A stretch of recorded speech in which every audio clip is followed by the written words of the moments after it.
Captain Picard. Priority 1 message from Starfleet coming in on secured channel. My Readier Room.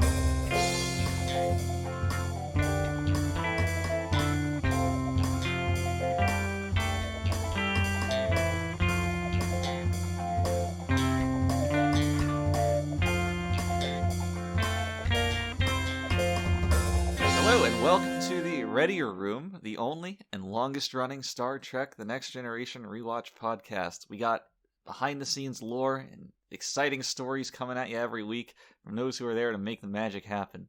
My name is Mitchell Mells, Chief Consultant Services at Paramount, and with me is my life partner, Brandon Hobbs. Brandon, how are we doing today, this monumentous end of Season 1 day? I know. I can't believe we've been doing this for 4 years now, Mitch. Right. It's God, time really flies, doesn't it? Yeah, time really flies when you're experiencing mediocre television at a snail's pace. Yeah, for sure. And I'd be remiss if I didn't wish you a happy 4th of July. Thank you. You know it's my favorite holiday. Right. You know, we are no longer in America anymore, so I think you really grow a different kind of appreciation for it, you know, when you're away from the motherland. You do. It just like, you know, America was liberated from France or whatever. You become liberated from America, and you start to begin celebrating that on the 4th of July. Yeah, absolutely. That is true. I mean, you get to really appreciate that you know, you're not really subject to any mass shootings, right, or BLM protests, or although for us, cops kneeling on you. For us, it's more of the 4th of Goyim lie. So wait, what? No, nothing. I genuinely didn't hear that. But anyway, Mitch, we have an astoundingly divisive episode today. An astoundingly divisive episode. That's a great way to put it. Things are astounding when they involve us, and if it involves anyone other than us, I don't really care. But well, you know, that is true. That is true. We do have kind of the definitive opinion on these things, having been there, having been the only ones there. Having been there, having done that. Yes. Yeah. And I must say, somewhat of a star-studded episode for guest appearances. Yeah, you could say that. Huh? You could say that. I wouldn't, but you could. You could. You really could, and I think I would. But anyway, don't want to get too far into it just yet because I know you have your question. Right. I mean, we always love answering questions only if they're of the week. I would not entertain a question of the month, but no. Of the week. What about a daily question? That's too much work. I mean, maybe on Twitter, right. I guess. But on Twitter, you know, you can just type anything and no one's really going to read it, so.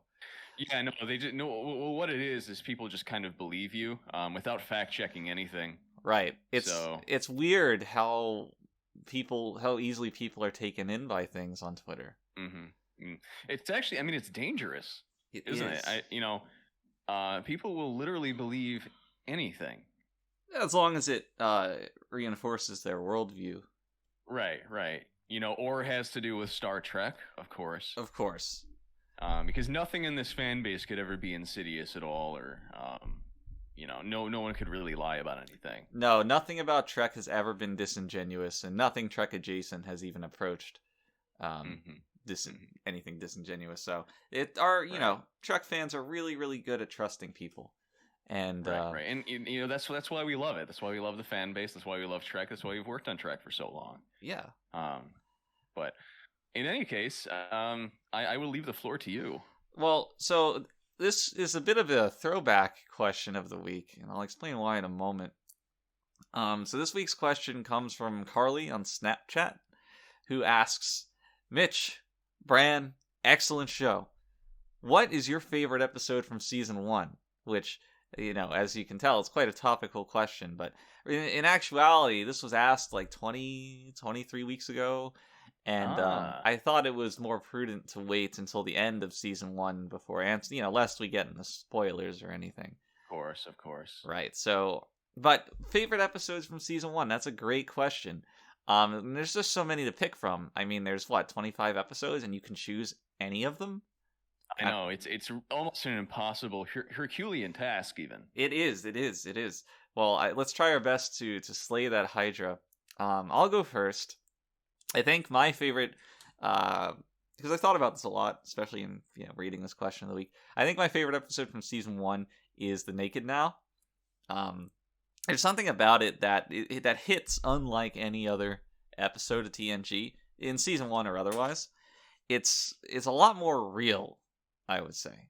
The way that the characters' relationships kind of grow and change before, in the midst, and after the crisis of the episode, Right. really struck a chord with me. It's like the most human Trek has ever felt or would ever feel since then. And it was a true breakthrough for the series in a lot of ways that kind of broke down the walls of, Trek is this kind of sterile, sexless thing. And really brought it a more humanistic element, I thought, that was not only deep but provocative. Right. So, Yeah, I guess it really was kind of the first time in Trek history that you would see these characters, these main characters, get very intimate with each other. exactly. And the whole Wesley Crusher plot towards the end, just genius. Yeah, beautiful, honestly. Really strong episode. I'm a bit sad that that season 1 was never able to top it. Like, it's peaked really early and then it was all kind of downhill. What's your favorite season 1 episode? I mean, respectable opinion, but for almost all the same reasons, I got to go with Justice, Mitch. Justice, huh? Justice, yeah. I mean, just beautiful people, beautiful extras, lots of sex, an intriguing Wesley plot, violation of the Prime Directive. I think intriguing Wesley plots are the common thread between the strongest episodes of The Next Generation. Certainly, and I mean, it's really no coincidence that once Wesley leaves for space school, that the show just goes downhill. It does.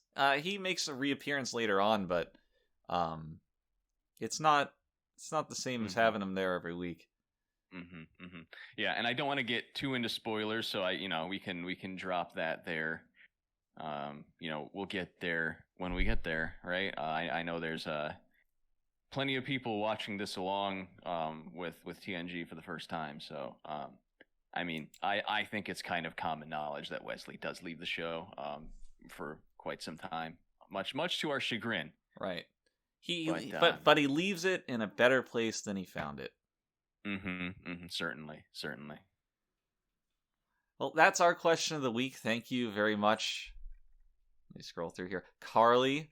Appreciate it. Carly. Yes. Hi, Carly. Thank you for your question. Anybody else, if you have a question you want us to ask, of course you should send it to us, but it's getting to the point nowadays where if you're not a patron on our Patreon, it's going to be difficult to get to you. So, you might have some good ideas, but really money talks. Yeah, certainly. So make sure you look us up. What are we on Patreon? What's our name? It's Readier Room. The Readier Room is taken. So right. Yeah. So go to patreon.com/Readier Room. Join us at least on the 3rd tier, which is $30 per episode, and we'll think about answering your questions. And that's just to be that's Lieutenant Commander tier. Yes, exactly. There's some other perks you get with that. You get the Readier Room tote bag sent to you.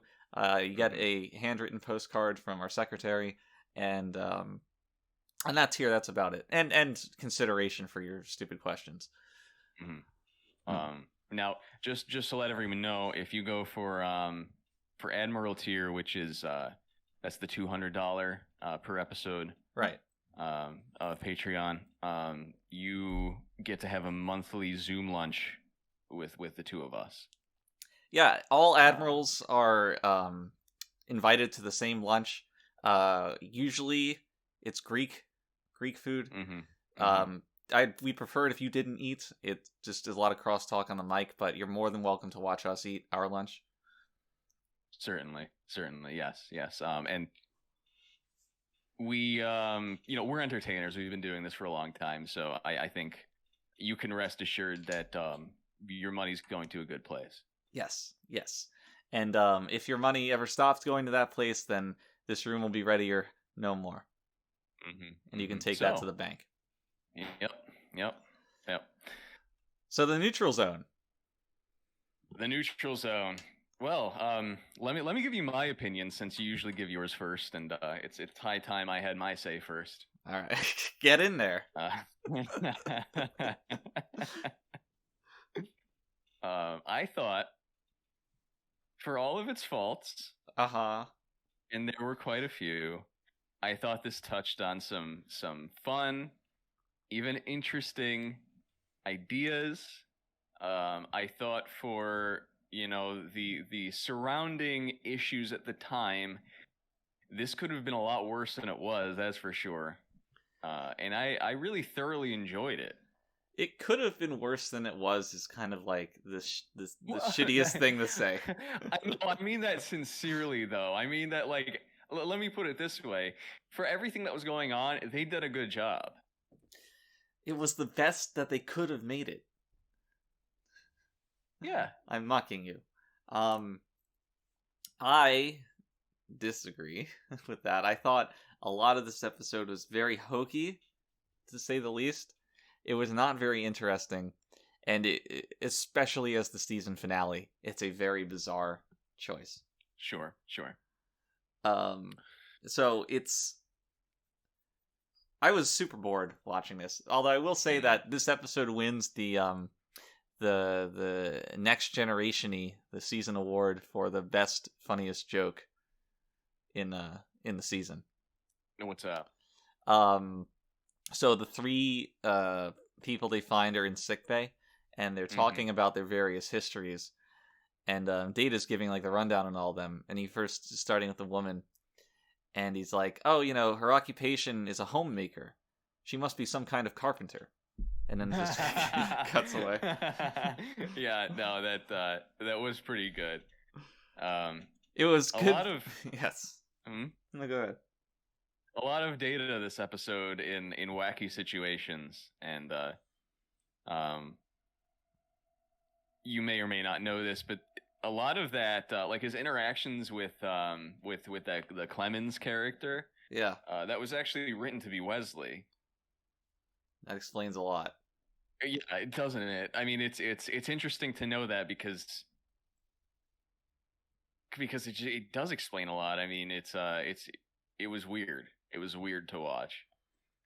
It was weird, and it's especially weird when you're like, all right, if this is Wesley, it's gonna be a lot more wide-eyed innocence, and then when it's this Clemens guy, it's more of like not quite sleazy, but almost. Kind of 180 on that.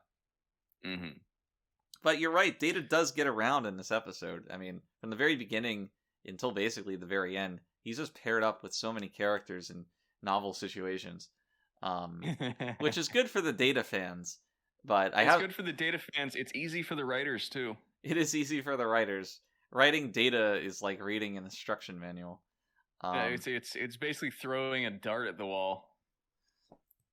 We could have had more.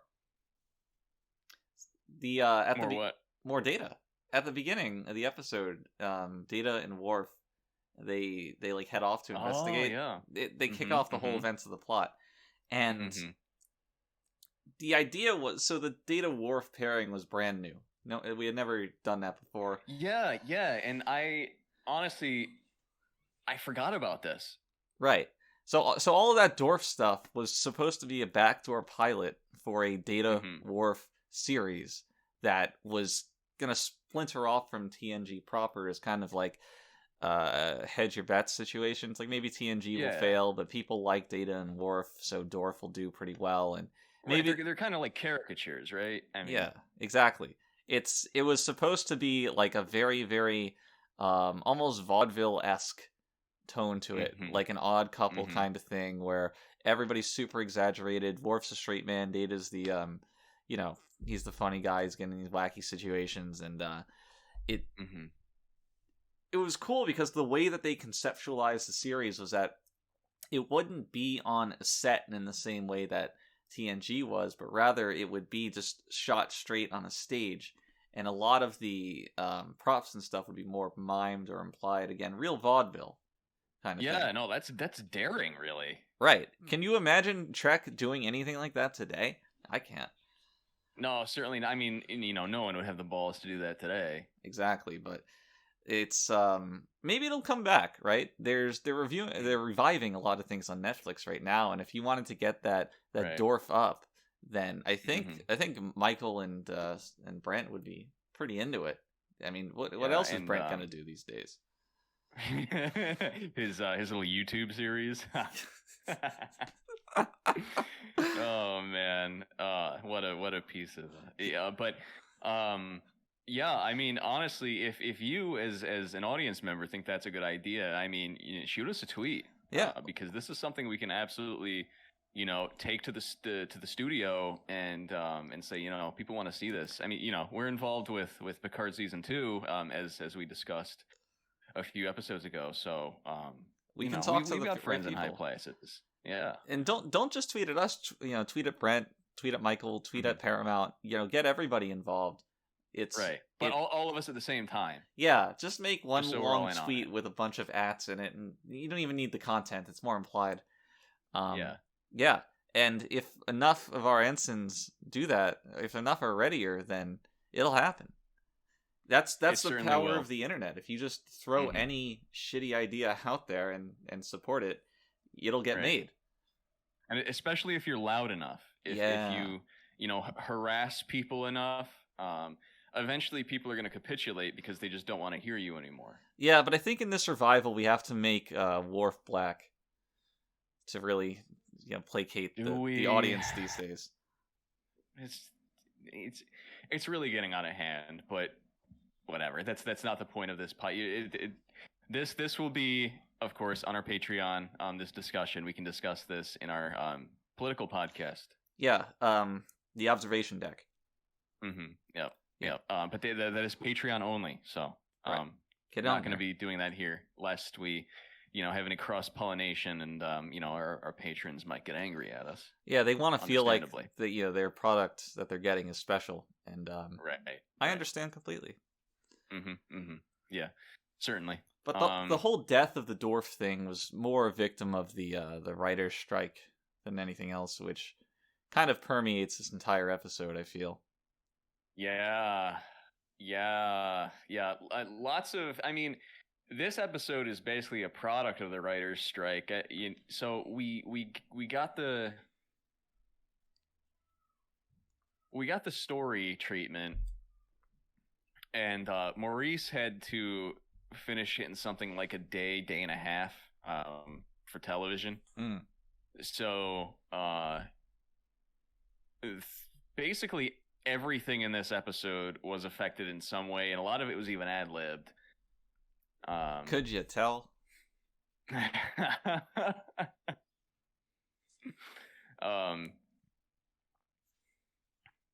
And a lot of people actually got to have their say. A lot of people you wouldn't expect got to have their say, kind of in where this episode went. There were a lot of people butting heads. A lot of cooks in the broth. Mm-hmm, a lot of thumbs in the pie. Right. But before we get to that, because there's plenty of drama to pull from that well, let's keep summarizing the story as if our audience hasn't watched the episode. That's a really good idea. It's that idea is thwarted somewhat by this episode's complete lack of a story, but I'll try my best. Okay, actually, I do have something to say. Okay. Can we discuss how very just un-Trek-like it is to leave people to die on a ship? Yeah, which is what Picard wanted. That and Riker wanted. That whole exchange was extremely untrek-like. So Mm-hmm. it starts with Dorf going on to like this ancient satellite, some kind of like vessel, but not quite a ship, and they find a bunch of frozen people, and Oh, I need to jump in here. yeah. I need to jump in here because not only do we see frozen people, we see a couple skeletons. Oh right? no, not And not this. you know, all I can do is say that sometimes you really get to see some interesting sides to the people you work with in this industry, right? Oh yes. And this is a prime example of it. In part owing to the chaotic nature of this episode's production to begin with, the writer's strike and all that. Here we see Alan's, that being the prop master for anyone who has not been following. Alan's real skeleton collection. Which he just had. He just had it. You can look this up for yourself. The final script just calls for a skull, just a skull. But Alan, being the overachiever he brings 2 full skeletons to the set. Wheeled them in on wheelchairs, fully clothed and everything, and he loads them up in these little canisters. And before every take, he'd get up against the window and he'd just stare into Betty's. That was the sister skeleton, Betty's eyes, and tell her, she was going to be a star, and like he was so sorry and all that. It was really touching stuff. Really slowed down production though. Well, it certainly did, but this was an inherently slow production. I don't think I've spent such a long time on a set before or since. Which was just no one had any idea what they were doing. It made it like the troubled production combined with its extreme length would be bad under normal circumstances, but at the end of the season, when you're in the end of production and you're about to wrap and you just want to go on vacation, and it just keeps going on, and it's like, dude, stop talking to your skeletons. We got a shot. Right, yeah. That whole intro took, I would say, probably 2 days to film, to get it the way we wanted it to be. But anyway, I'm sorry. Where were we? We were talking. Dorf goes on to the right, and on how untrek-like this is. So Dorf goes on there, and they're looking in these cryo tanks, and they see some people whose tanks got like ruptured or something, so they decomposed the skeletons, and finally they find some bodies that are still intact, and Data just starts yelling for some reason. This isn't really important, but it was strange to me. In communicating with the ship, Data's like constantly yelling over nothing. Yeah, I found that disturbing as well. Right, thank you. It's really vindicating to hear that. But he's like, okay, we found these bodies. What should we do with them? And Riker's like, I don't care. The captain's going to be here soon. And you know that he's a petulant child that won't wait for anything, so you got to get back here ASAP. And Data's like, I'm going to bring the bodies. And Riker's like, I don't give a shit. Just get back here. Yeah, it felt so out of character. And actually, Picard feels out of character this entire episode. Yeah. The way he interfaces with what these bodies ultimately become is like needlessly he treats them like children or not. There's a lot of moral grandstanding, which is not something that Picard tends to do. Right. Unless he's, facing the skin of some evil kind of entity that's something that is just inherently evil and completely misunderstands, like the value of life. That kind of thing. Not some guy trying to figure out what his stock portfolio looks like. So here's the thing: when Dorf are on that thing, do they establish that these are dead bodies or that these are just frozen people? This was something that I didn't want to bring up, but I guess we have to now. At some point, someone says, "Data, they were already dead." But I don't think they were all dead No. because the woman was dead.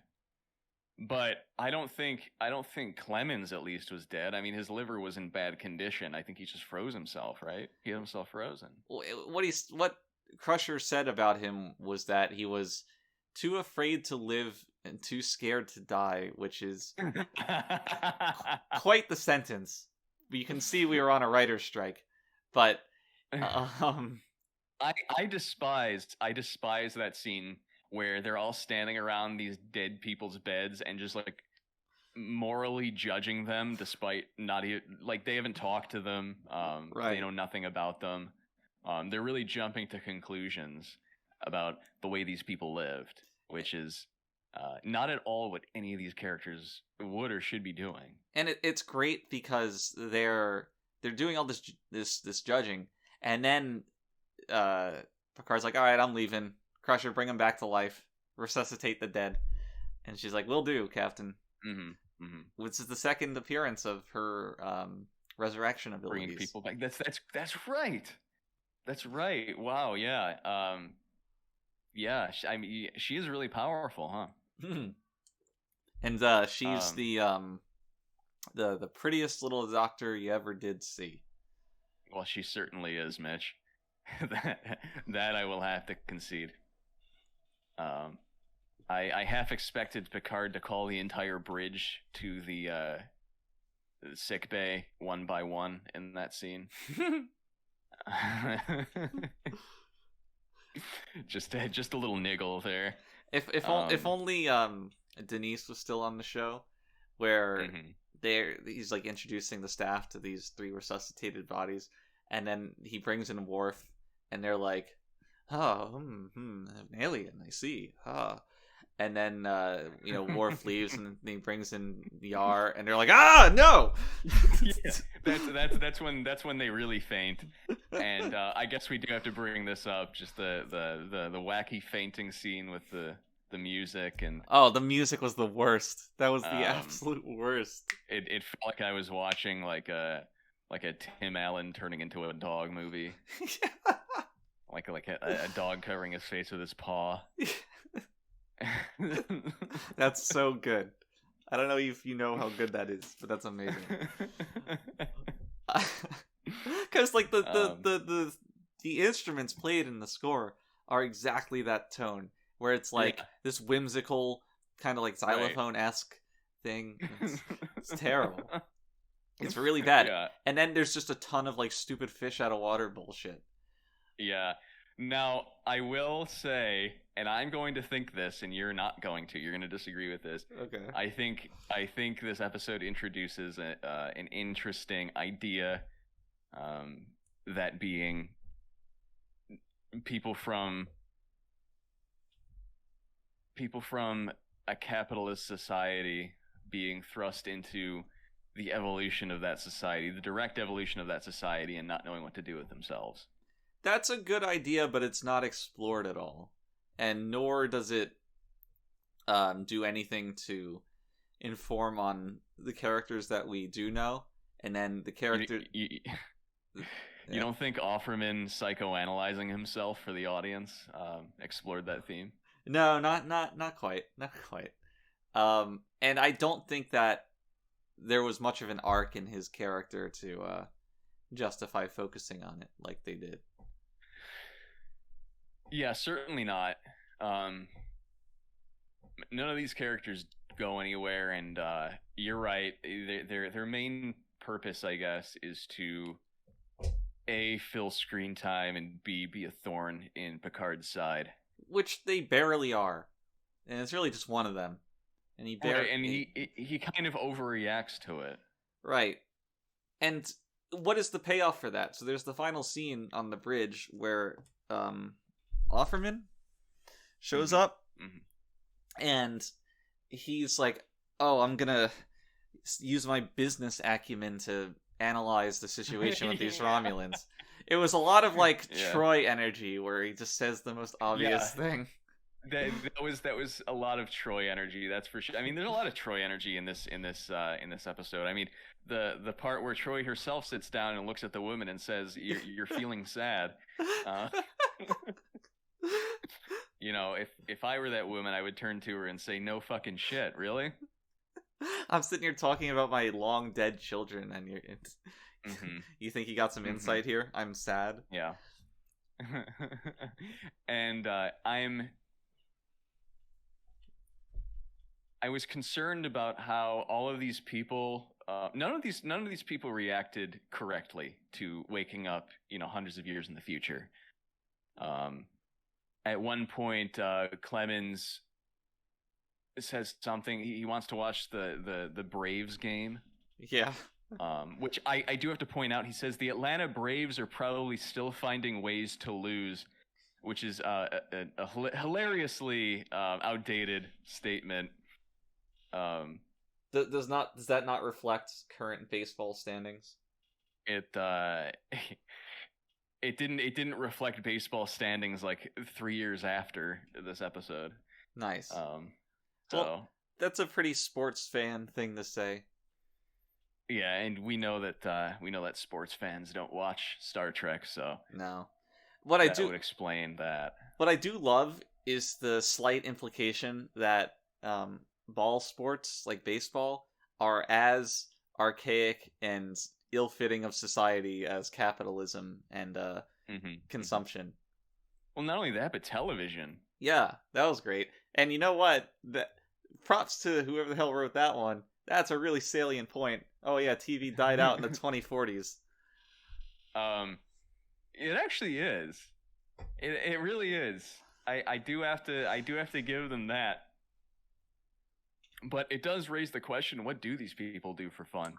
Yeah, I like the reaction to that question, where Riker's just has this bemused look on his face, like, oh, if you only knew. He's sitting next to like a 3D chessboard or whatever, and it's like, what? do you just play chess all the time? Chess and jazz? You play chess and you read physical copies of books. Sometimes watching holograms of women dancing, I guess. I don't know. And then just like having your own masturbatory fantasy in a holodeck. Right. Which, to be fair, I guess is leaps and bounds above TV in terms of, entertainment. So I do have to give them that. But don't denigrate the boob tube.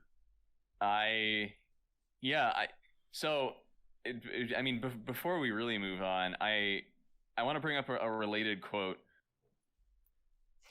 from Picard, where he says, "People are no longer obsessed with the accumulation of things," which I think is a hilarious line for a Star Trek show.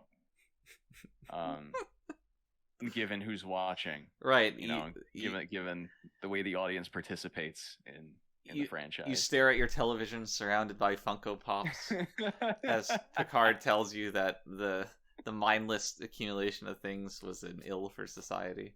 Right, and it's hilarious because at its core, Star Trek is the message of Star Trek is completely antithetical to merchandising. Right. So in order to truly like Trek, you can't own any Trek merchandise. It's a lot like Christianity in that sense. It kind of is, isn't it? Yes. And if Gene was our space Jesus, our Joseph Smith, then hard to argue with that. We even got the Trek Bible. We did get the Trek Bible. Or B-Boy. Plenty of them too. Yeah. I liked the Clemens character. I thought he was goofy and he was in the right way. I can't really say I disliked his character. I dislike conceptually all of, like I said, this fish out of water stuff, but I guess the Clemens character was not bad. But Leon Rippey, the actor, of course, great guy. He would go on to be one of Roland Emmerich's favorites for his films. Well deserved. Kind of fucked up teeth though. Yeah, but I thought he brought. I thought he was like kind of like a fun little wrench in the usual Trek relationships, I guess. Yeah, for an episode. Certainly an X factor that's not featured on a show all that often. Mm-hmm. Very unlike anything else. Whereas, what was his name? Offerman? Offerman. Yeah. Was Offerman. a personality type that you'll see over and over. Exactly. Yeah. Now here's the thing. Now, let's cut the bullshit here. I have a question. When Sonny goes to replicate his guitar, Data says that, it can be replicated for you. So the replicator had his exact guitar with like his logos and signature on it, and like the glitter and all that design. Well, maybe he described it to Data. Can you imagine the specific instructions that would need? It's like, all right, it's got my name written 6 inches across and 3 inches tall on the top left with a purple glittery font. And then there's a large set of eighth notes on the other side of the guitar, oriented at 60 degrees. It's like, come on, get out of here. Yeah, but it also knows how to make a martini, which I found disturbing, considering no one really drinks, right? It's all synthahol. Right. Well, I mean, synthahol and prune juice. Prune juice. The Warriors drink. Oh, right. Of course. Yes. I don't know. I don't think too hard about that, and you shouldn't either. I know I shouldn't, but I do. We were actually playing with the idea of giving that character AIDS. Yes. It was a very topical thing. Yeah, it was a big deal at the time. I mean, for the Zoomers watching this, who, don't really know, AIDS used to be incurable. I mean, like just unrelenting, a horrible disease. And the writers wanted to make that point, right? In the future, there'd be no consequence for one man lying with another. But in his rewrites, Maurice changed it, of course, and he made an interesting point, which was, to paraphrase, that if we'd entirely removed the excitement of bug chasing, we were likely to probably fall out of the good graces of a lot of our growing LGBT fan base, right? Right. It's one thing to attack fans of television in your TV show, and it's another thing to attack bug chasers inside of Star Trek, and especially within the same episode. It's like, think about it. If that's what you love doing, and your favorite show tells you that you in the future you're no longer going to be able to do it, it's kind of just shitting on someone's hobby. So we ended up going with the equally degenerate disease of alcoholism instead, and it ended up working pretty well, because he was a rock star, right? He was a country star. Yeah, rock star. They said they didn't know a lot about his history, but his job had something to do with music. End quote. And I mean, something to do with music. Given his accent and his outrageous guitar, probably a country star. Probably, right? And they can be gay, they can be alcoholic. Usually they're both. So hand in hand. Yeah. But I really liked him. He was the only one that I had like a positive association with. Mm-hmm. You didn't like what's her name? Hysterical woman. No, I did not. Yeah. None of her scenes really went anywhere in any way at all. The best thing that she did was that, dog covering its face with its paw, fainting to sing Worf. I just realized the guy's name is Offenhouse, not Offerman. Right. You might be thinking of Rick Offerman, that actor from Probably am. Things. Yes. But he was fine. Offenhouse. He was neutral. Offenhouse. It was just like something about it seemed so trite. His need to, like, that's the first thing you think of. No one would really act like this. Right. Oh, I must check on my stocks because my money is the only thing that I care about. Any thinking person would be like, I'm 300 years in the future. Maybe, society as I knew it doesn't exist anymore. Right. there's because there's got to be a correlation between somebody who's done this amount of preparation work in Mhm. securing their future and creating a fortune and some amount of intelligence. Exactly. So this kind of reaction can work with someone who's dumb, and yeah, maybe they have a lot at stake. Maybe they need to, still make that call or whatever, but they need to be dumb. It can't be like Well, what they have at stake is a stock portfolio. That's what we see with the woman when she's like, "Oh my god, my family! Where's my family?" Right, And right. it's like they've been dead for Yeah, but 300 years. she's not being indignant. That's the thing. If you're gonna have someone being indignant about it, they got to be a True. little bit stupid. That's true. So I wish they had a more severe reaction to this. Do you ever watch SpongeBob SquarePants with your kids? Yeah, I mean it's been a long time, but yeah. So I remember this. There's an episode where one character like goes to the future, and his response to that was to like curl up on the ground and just scream the words "future, future" in like a inability to accept anything because it's so wildly different from what he had known. And Right. For some reason, that's what comes to mind when I'm thinking about these characters in Star Trek. And them just getting a brief lecture for 5 minutes and being like, I guess it is 300 years in the Right, future. right. Well, I guess it is a more realistic reaction. I mean, if I woke up in the future tomorrow, I'd probably have a little bit of a panic attack.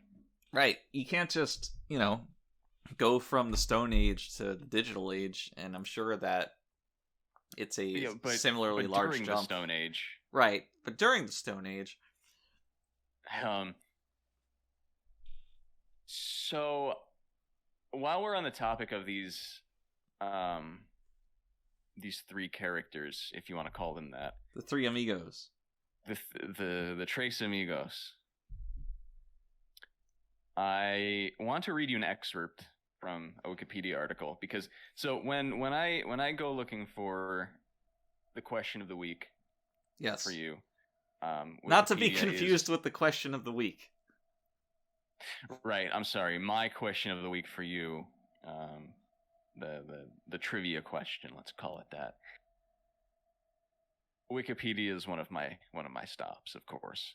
Well, and I just want to congratulate whomever typed this up, found this out, everything, because it's a beautiful paragraph, and I want to read it to you.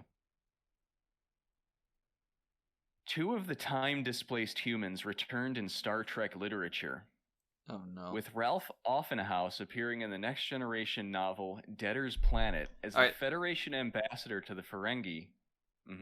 I was going to say, I was going to stop you and ask you to tell me that he's written as, some kind of mogul that has gained too much power and is evil.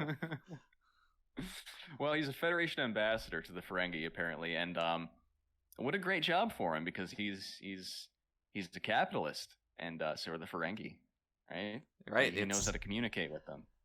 He's a really unique individual as the only capitalist in this society now. So naturally, he must do any job that wouldn't pay very well, and would also be a military job that has no upwards mobility. And he's a character who appeared in Star Trek, so he needs to have something to do in the extended canon. Who's the other one? What? You said two of them show up in novels. He's one. Well, let me continue. Oh, okay. I'm sorry. Offenhouse. I'm on Offenhouse. Offenhouse appears again in the Star Trek Destiny trilogy as the Secretary of Commerce for the Federation. This is the worst thing I've ever heard. Claire Raymond made a further appearance in the Star Trek Department of Temporal Investigations novel, Watching the Clock, as a counselor for time-displaced people. Offenhouse, Raymond, and Sonny Clemens also appeared in the two-part Star Trek The Eugenic Wars by Greg Cox, which was set prior to their appearance in this episode. And that's really where I want to hang on, right there. How often are people displaced from time that you need a department for this? Right. That is a great question that I really didn't think about. She probably doesn't really do anything. It's kind of just like a cushy job in name only.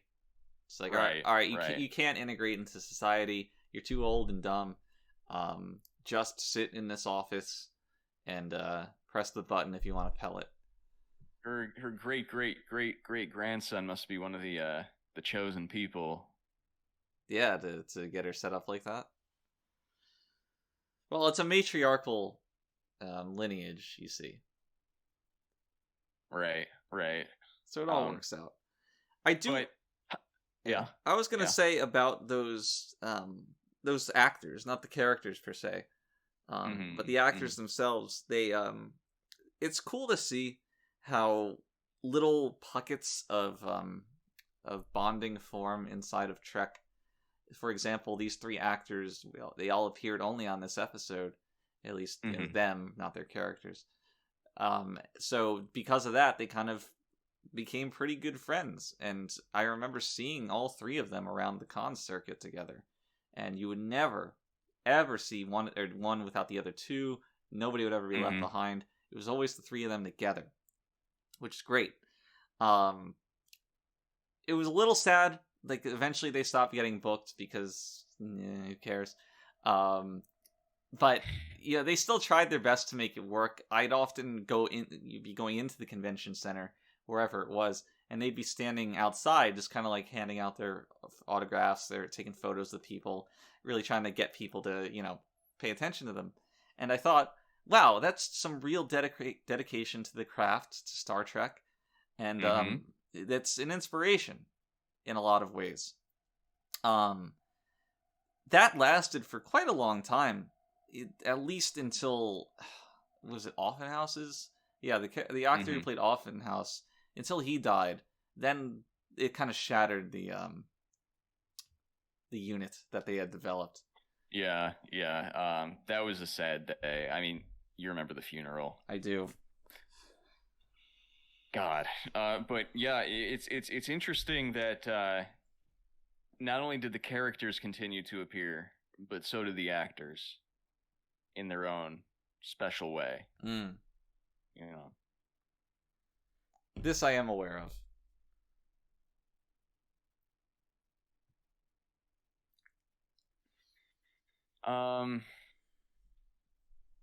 God, we kind of blew our load here, didn't we? I came. It's not a good episode. I'll stay on that. So the other aspect of the story is that oh, we didn't even talk about this. Holy shit. Yeah, we didn't. You know, the title of the episode. Yeah. The Romulans are invading the neutral zone. Federation bases are being destroyed, whatever. Is that mentioned before the very end? Because I feel like I just missed it. But I remember Picard coming onto the scene and be like, we're going to the neutral zone. And Geordi's like, but Captain, that'll take us into the neutral zone. And Picard's like, I know. And then everybody's like, oh. I don't really remember either. Yeah, but you're right. So, yes, that's the thrust of this episode, is that there's this political engagement between the Romulans and the Federation. Now, if you're a keen fan, alarm bells will be going off in your head, right? Because wait a second, Romulans, I thought we weren't allowed to talk about Romulans. As per Gene's rules. Right, per Gene's rules. But, the truth of the matter is that Gene was just so senile at this point, right? So whenever the writing staff wanted to contradict that Trek Bible, they'd just, bring it up in Word and, go to town on it, print out a new copy, put it on his desk, and, when he referred to it, he'd have completely forgotten. Yeah, that's the same way that everybody on staff was able to get a raise. That's right. A couple times, actually. Right. Whenever Gene had to sign off on something, we would just print out a more favorable version of it. And, he didn't read much of anything before the senility, but at that point it was not going to read anything. Yeah, I mean, a lot of the time he thought he was on the Enterprise. Right. So nothing really had any weight or consequence. Well, I mean, he thought Um, that being in space, that gravity was lessened, so the weight of everything was quite affected. that's a fair point. Um, But so there are Romulans in this episode. the this line bothered me. That I can't remember what exactly it was, but so this is paraphrasing. But apparently, the Federation has had no direct contact with Romulans for however many years. A long time. And this bothered me because we're now looking at a single ship who first contacted the Ferengi, has the first Klingon on a Federation ship, and is also the first one to make contact with the Romulans after however many years. And it makes the world feel extremely small. Right. Which is weird when it's the entire galaxy. Yeah. Yes, even weirder. Yeah, it's one of those things that's hard to get away from in fiction. Because you want your characters to feel special unto the world. I mean, which in itself could be a misguided thing, but writers generally want that. But yes, when you kind of compile all of these things together, it's certainly unrealistic within the context of the show. So, I agree, but at least they go out of their way to establish the importance of the Enterprise, where when it's something like this, the Enterprise was sent there. They were the ones chosen to go on this mission, and if that's the flagship, then it's like, okay, I can kind of get it. Whereas with something like the Ferengi, where it's more of a happenstance situation, where it could have been anybody, but it just ended up being the Enterprise. The amount of those that add up does take you out of it a bit. Yeah, I guess you're right about this particular instance where it was kind of all intentional. But I just feel like this has happened so many times already in just the first season that it's kind of getting to me. It is not a good well to keep going back to.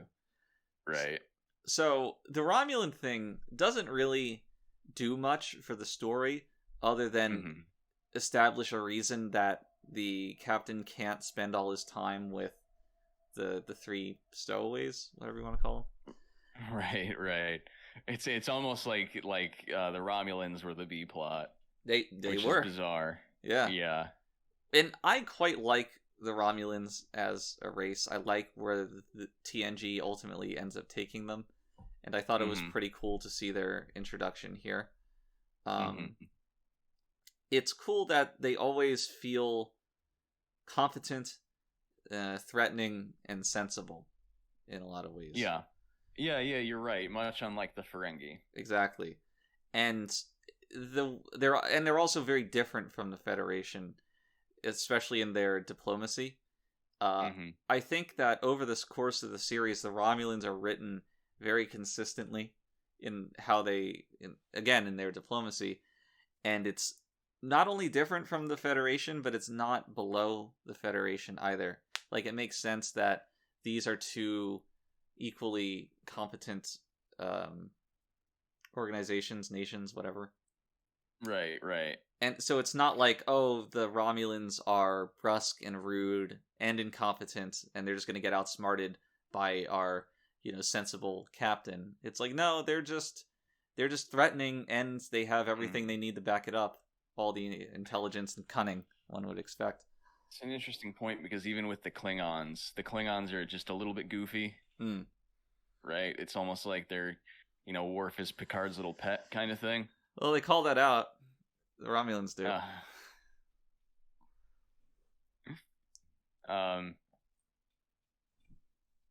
Speaking of which, and this just popped into my head, but the Worf says at one point in this episode that the Romulans were supposed to have been the Klingons' allies.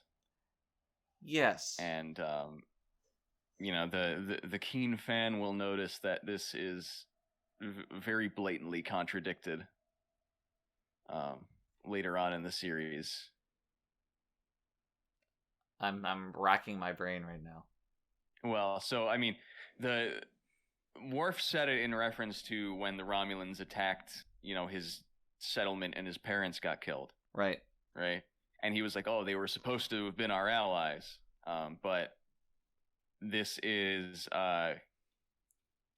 heavily contradicted. When you get into the Worf subplot with like his father's name being dishonored and stuff like that. True. You don't remember this? I know, I remember this. It was Yeah. I don't remember the exact story of his father's dishonor. Right. I remember how it ended. I don't remember like the backstory of it that Worf had to redeem for. But I think the idea there was that Worf didn't know the truth, and then he finds it out, and it's like a big shock, but he still takes responsibility for it. And then he finds out that it was like a lie, that his father wasn't dishonorable. All right, we can't spoil it though. Hold on, I need to work through this. Cut that. No, Worf's father. Wait until we talk about his like large oafish brother. I just wanted to point that was just a little curiosity to me.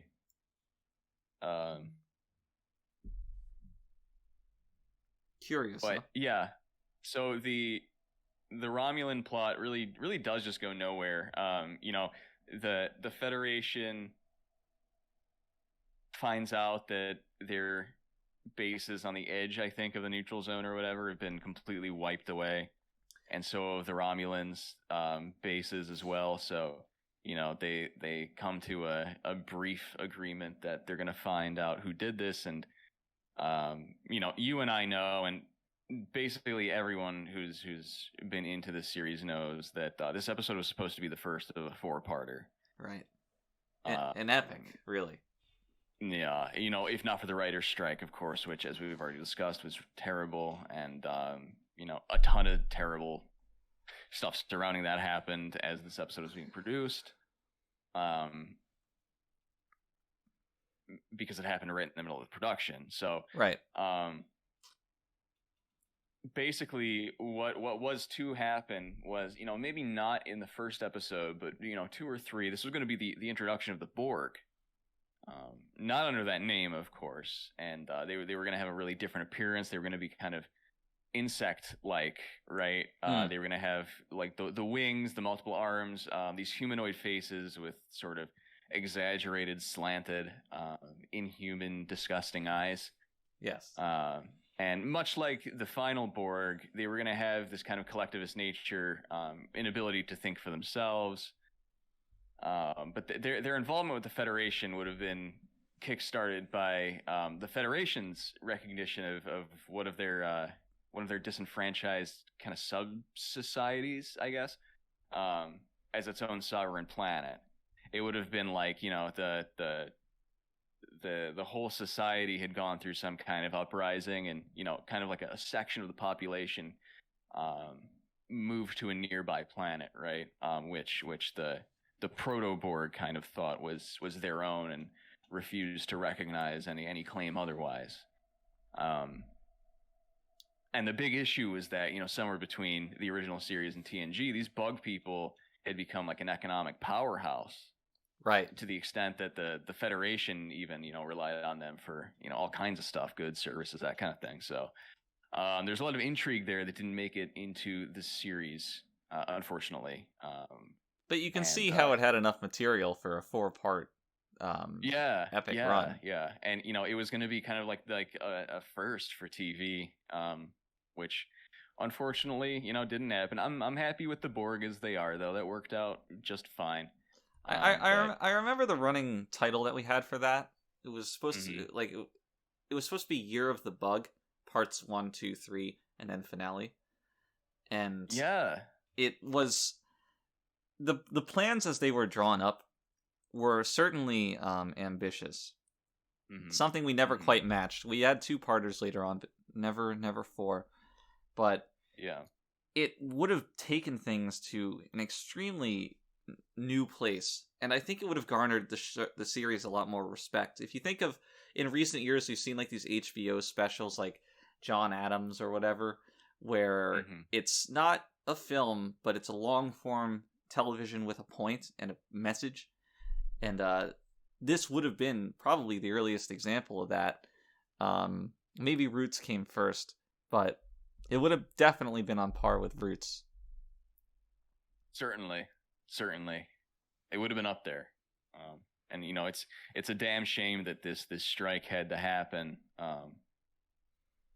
The only good thing we got out of the strike was seeing Jonathan Frakes' power level, I would say. I don't know if you remember his attitude on the thing, but Jonathan Frakes in general is very anti-strike, and he's very, very. Well, he's one of those like sweat pledge guys, Exactly. So when we had picketers on Paramount, Frakes would just take the director's chair and bring it outside and use it to ram into the picketers to create an opening for our replacement workers to get through. I wonder if that's what really did that chair in. It might have, because he would drive it into people, and of course that would cause some damage to it. But the surrounding picketers would attack it. They'd stomp into it, hit it with their signs, and sometimes Frakes was barely able to get away. But I remember always seeing him scooting off in that chair, just laughing at the people in his wake. He never had any damages or anything from that. He was pretty successful. And you know what? Our new writers, they got through. We made the show, and it's in no small part to Frakes. Yeah. And I don't think we can really thank him enough. And the strike was really just pathetic. Make sure, if you're listening to this, and I'm sure you are, to tweet at Jonathan Frakes and thank him for breaking up the writer's strike in the 80s. Yes, absolutely do that. I think he remembers that fondly as we do. So, good times. Excellent times. Any final thoughts on this episode? Well, I started this saying that I enjoyed the episode, and I kind of spent the entire episode of ours shit talking it. But I still enjoyed it. And I think it's fun. Which I guess is a buzzword, but I found it to be an enjoyable watch. Maybe it's not the most entertaining or logically consistent episode, but for again everything that was going on at the time, I'm surprised by how competently it ended the season. It leaves it on an open note. The Romulans are back. There might be an alliance. There's a big threat out there. It leaves you wanting to know what's going on. Yeah, which is good. It does end on a place that generates interest for the next season. Interest that's not capitalized upon. But that is a good point of it. About everything else, I just did not like, and I did not come to like it more over our discussion of the episode. I thought the 3 characters that they brought in were extremely vestigial to just about anything meaningful. I did not enjoy the smaller moments, and the impact of the Romulan thing onto this episode was very minimal. It only serves to set up for the future. So I didn't like it, but I will. There's one point I want to bring up. There's a line of dialogue where somebody's talking to the 3 people who they bring back, and I think it's the woman who says something to the effect of, "I died? I don't remember anything about that." Yes. Which is, I think, stands for itself there. Yeah, you really don't need to explain that. That is hilarious. God. Very messy episode, but, what are you going to do? It's, we made it through season 1. We did. I'm really proud of us. Do you want to offer any words on season 1 in retrospect? Yeah, it was a tough time filming these episodes, but it was probably some of the most fun I have ever had in the industry. I like that. I like I that. think it's got as an audience member, it has a lot of weaknesses.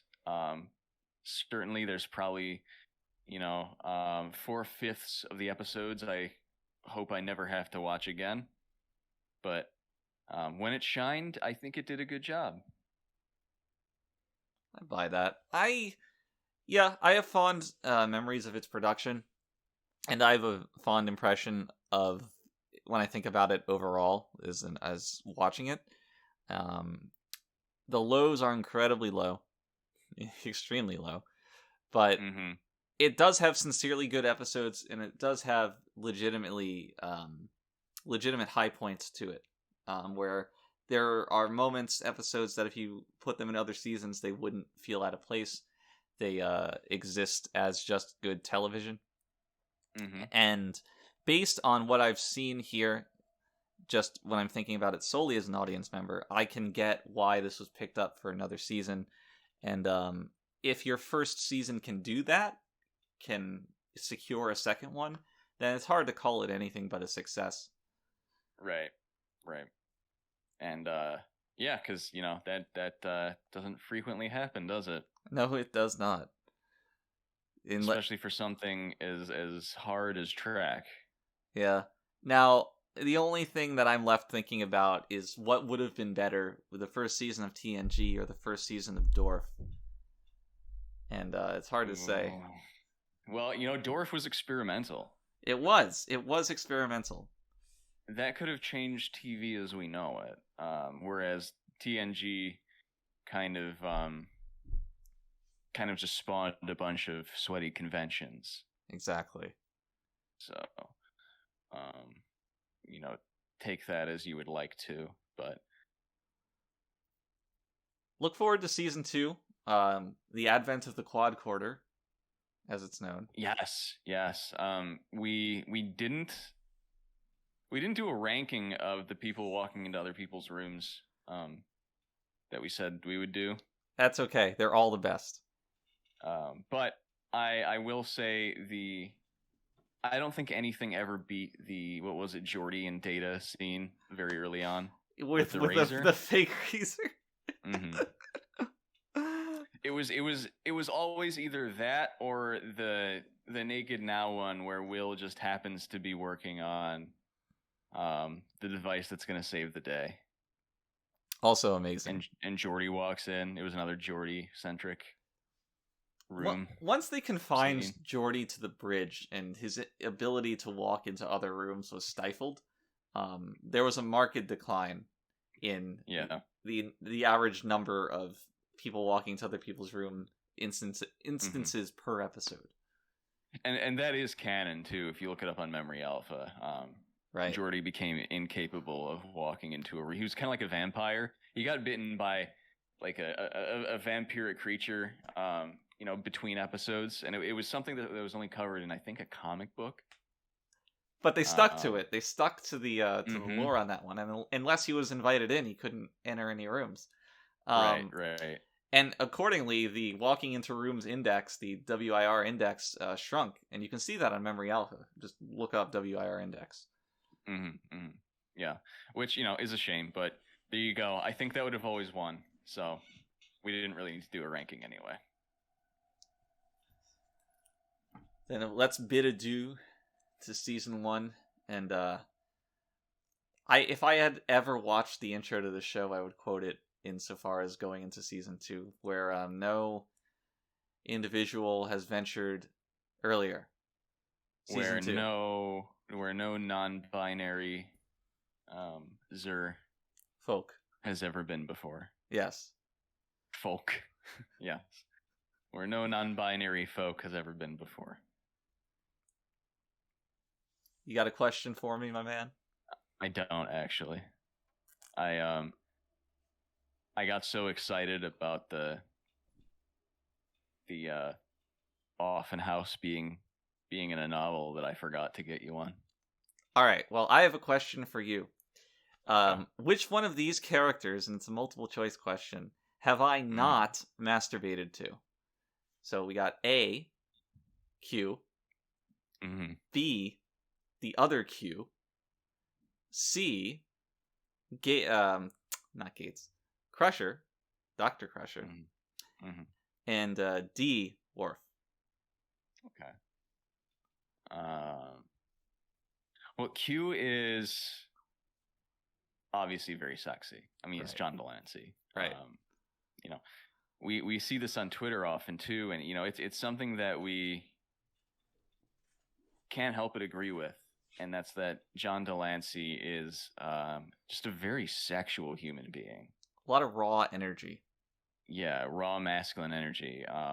And it's always been that way, and it always will be that way. You know, when he stepped on set for the pilot, you know, I think I speak for both of us when I say it moved a little bit.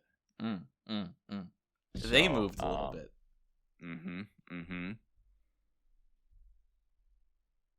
So I would say he's out. Now the other Q.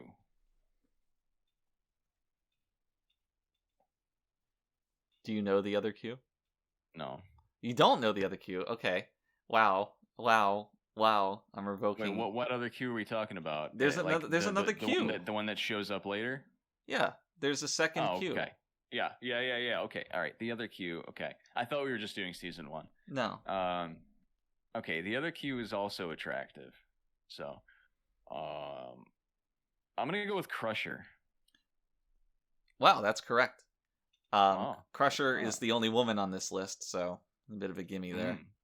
Yeah. Well, you know what? I approached it seriously, so I won't hear it. Well, unlike me, your powers of deduction carried you home, and they didn't lead you astray into making an asinine wrong decision. True. Well, that'll do it for this week. That'll do it for this season. Join us next time where we tackle season 2. And until then, everybody, for the last time this season, please stay ready. The troublesome little man-child.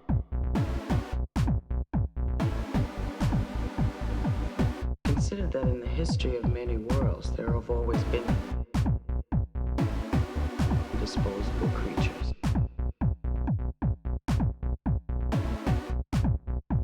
Do you consider yourself superior to us? Should have told him to mind his own damn business.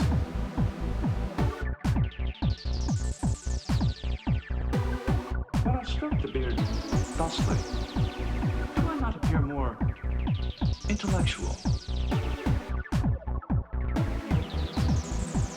Computer! Freeze program. It's not a promising beginning.